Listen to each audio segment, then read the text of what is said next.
Hi everyone! In this video, we're going to move on from the first two steps of cellular respiration and talk about the third step and the fourth step. So last time we said that in glycolysis, there are multiple steps to convert glucose into 2-pyruvate molecules. We also said that other monosaccharides can enter the glycolysis pathway, or they can also just be converted to glucose and enter glycolysis that way. Now, once we've produced those 2-pyruvate molecules, we said that there were 3 different fates for pyruvate. Under aerobic conditions, where oxygen is present, it's oxidized into acetyl-CoA during pyruvate processing. Or under anaerobic conditions, it can be converted into lactate or ethanol. But we're going to focus on acetyl-CoA.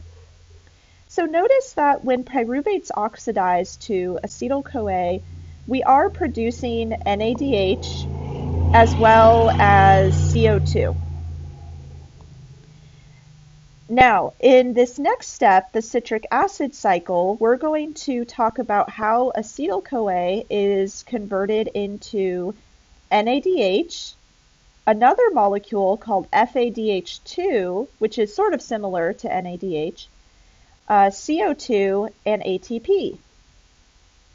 And then in the last step, we're going to talk about how all of these NADH molecules that we've produced from the prior steps, those are going to be really important in the electron transport chain. Okay, so let's start with the citric acid cycle. So again, pyruvate is oxidized to acetyl-CoA, and then acetyl-CoA can enter the citric acid cycle, where it will be further oxidized into 2 molecules of CO2. We're also going to produce ATP, which can be in a slightly different form called GTP, but don't worry about the difference between GTP and ATP. That's a little beyond what we're trying to talk about here. And then we also end up producing 3 molecules of NADH and 1 molecule of FADH2. So NADH and FADH2 are also pretty similar, so don't worry too much about those differences.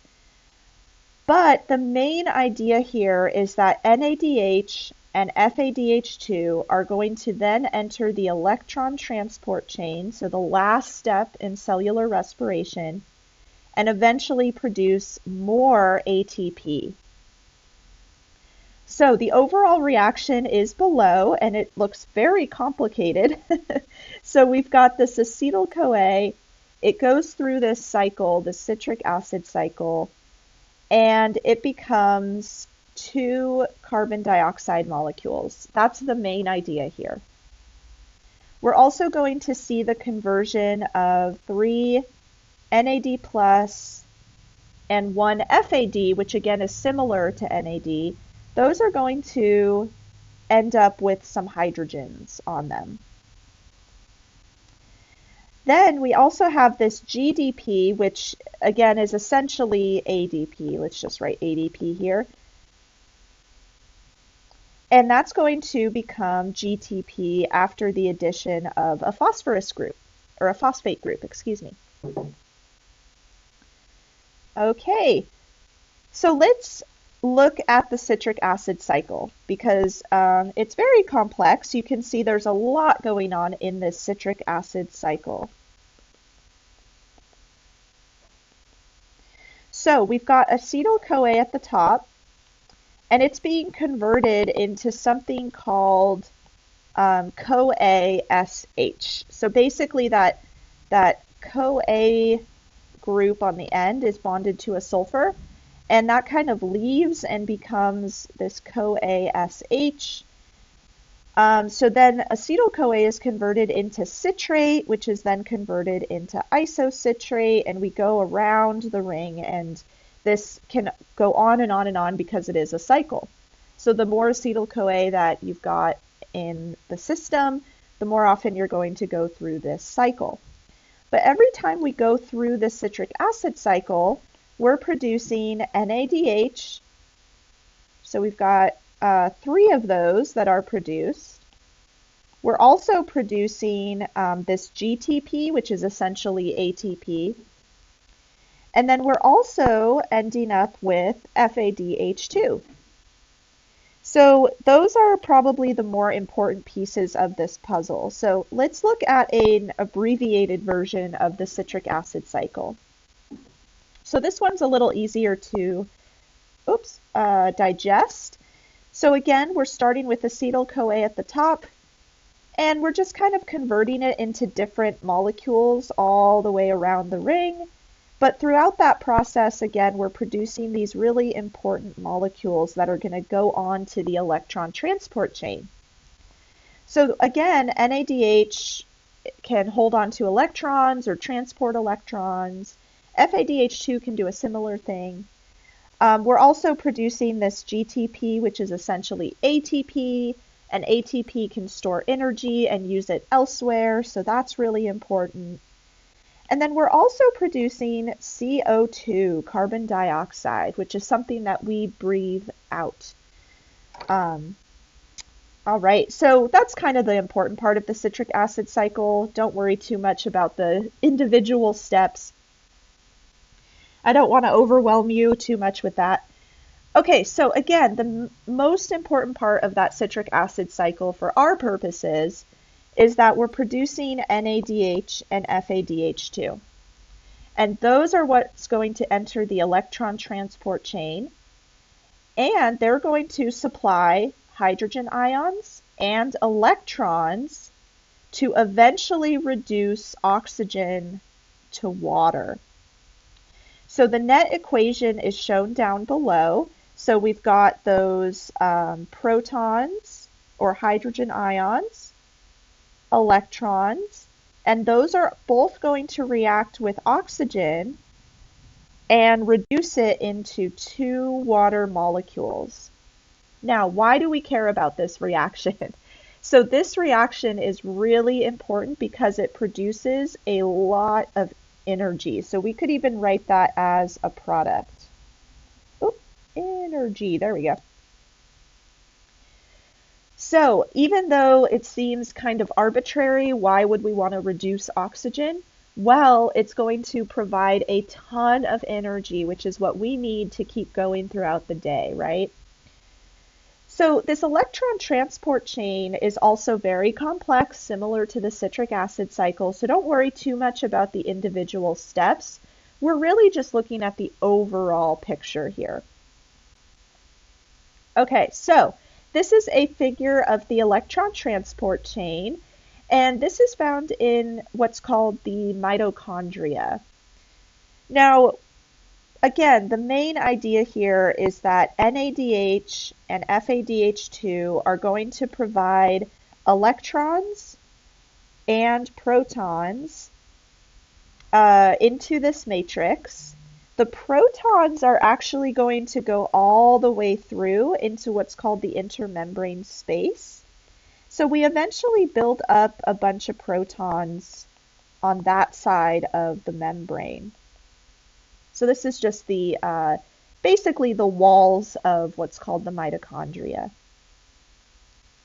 So electrons are going to kind of travel all the way through all of these different proteins that are doing different things. They're providing different functions until we get over here, and 2 protons and those electrons that traveled through again are going to react with oxygen to give us water and energy. So again, the reason this is called the electron transport chain is because we're transporting electrons through this chain of proteins until we can eventually reduce an oxygen molecule and produce a lot of energy.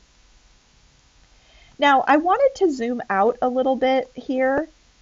So this is a different figure of what we just went over, and we were looking at this segment here. So I mentioned NADH is going to give up electrons and protons. FADH2 does the same. Now, some of those protons are just going to travel through these different proteins in the membrane, and we create a concentration of protons up above. Now, that's also important because eventually that's going to drive this last protein in the electron transport chain. And this is called ATPase. And ATPase produces ATP. So that's kind of easy to remember, right?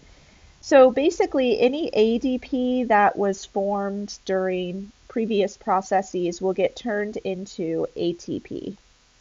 And remember, ATP is important because it stores energy that we can use later.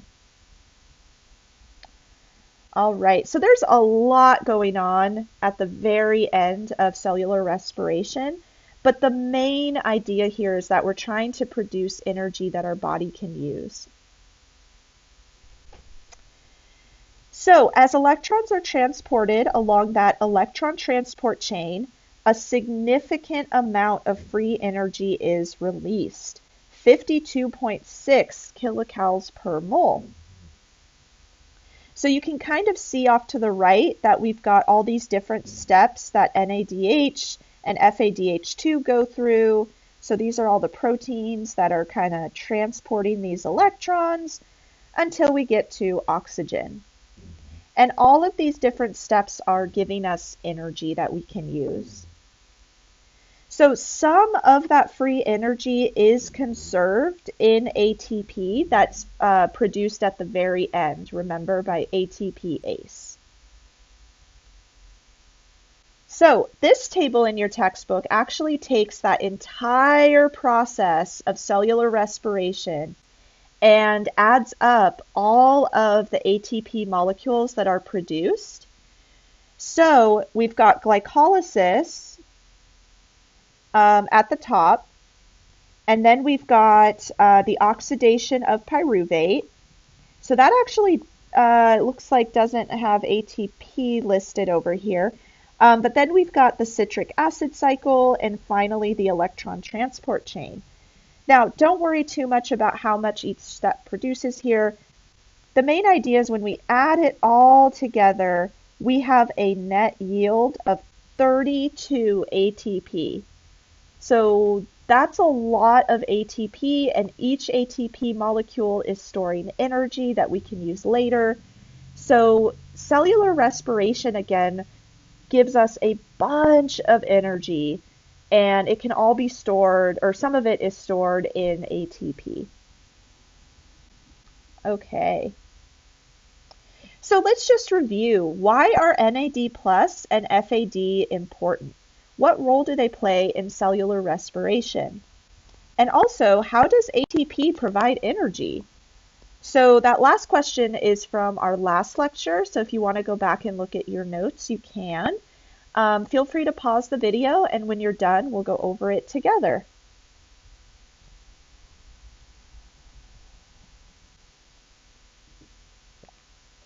Okay, so let's start with the first question. Why are NADH or NAD plus and FAD important? So remember, they're important because they're going to transfer electrons eventually to the electron transport chain. So they provide electrons and protons to the electron transport chain. Now remember, we need those electrons and protons to go through the electron transport chain so that we can eventually reduce oxygen. And then oxygen, or the reduction of oxygen, produces energy. But also, some of those protons are going to be used in ATPase to produce ATP, which also has energy in it. So these are all very important key players. All right, and then how does ATP provide energy? So remember, ATP goes through hydrolysis, and it loses one phosphate through hydrolysis, which produces energy.